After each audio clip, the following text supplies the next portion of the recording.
Hey up YouTubers, another vid here. I fitted myself some of these Oxford heated grips. Just finished fitting them, not actually tried them out yet, but out riding, but I have tried them on. And here they are, 50 quid's worth from eBay. Nice grippy grip. And they do get quite warm. Get your little control unit here. We'll just zoom in on it. You start, you stop, the increase and your minus. 30, 40, 50, 75, 100. Your heat levels, easy enough to turn on.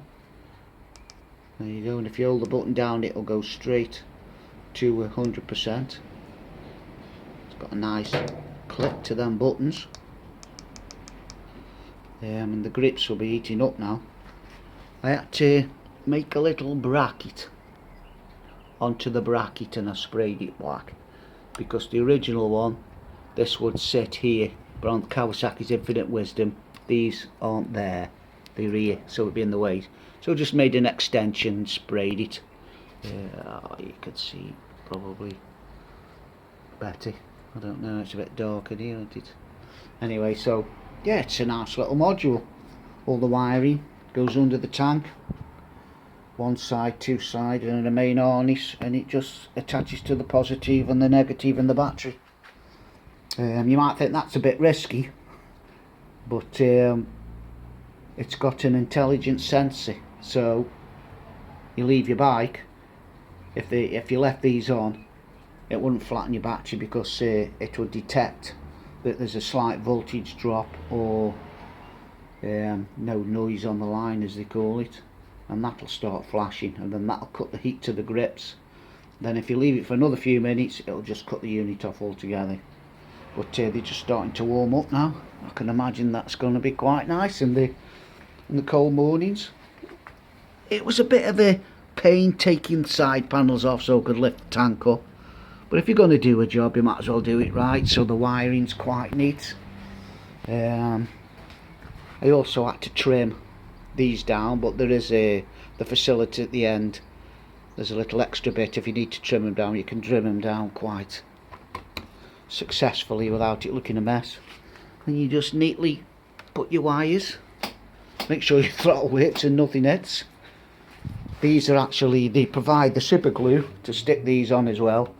You just want to make sure as the bottom piece here doesn't knock on your clutch, which it doesn't. Now you can see the sensors flashing now. It's detected that the voltage has dropped slightly in the battery, so it's actually cut the heat off to the grips now. And if I'd left that another 2 or 3 minutes the whole unit will go off on its own, so that saves you flattening your battery. But it looks neat, doesn't it? It's a nice unit, and they do. I've had my gloves on, and I can feel that heat coming through the gloves. It's a good little mod. I can't think of any other disasters. It took me about 2 hours to do altogether. Like I say, it's just to bind, lifting your tank off. But if you want it done properly, lift your tank off, and then you can thread down the spar of the frame. You can see it's just flashing away there now. It will cut off in a minute. If I just pause this vid, and then I will mention while I'm here, when like me, straight through pipes, straight through cans on the end, you've got the pair valve on the Kawasaki's. I don't think it's called the pair valve, but it's to do with injecting air into the exhaust for emissions and all that, and that's what gives you your lovely crackle and your pop. But if you didn't like that banging and popping on overrun, you can actually, on the Kawasaki, quite easily fix it. And all there is in here is it draws air from the airbox, and there's a pipe there. So all you have to do is take that pipe off, put a ball bearing in, obviously bigger than the pipe so it stops where it is, or a marble, whatever fits, and then fit the pipe back, and that will cut 99% of your popping and banging. I did it, and yeah, it does, but I missed the popping. I love that popping on overrun. You know, sounds great, don't it? going through the box, and it's popping and doing whatever. So, but if you don't like it, that's what you got to do. You don't have to buy you can get kits where you take your airbox off and you strip the old pair system out and put blanking plates on.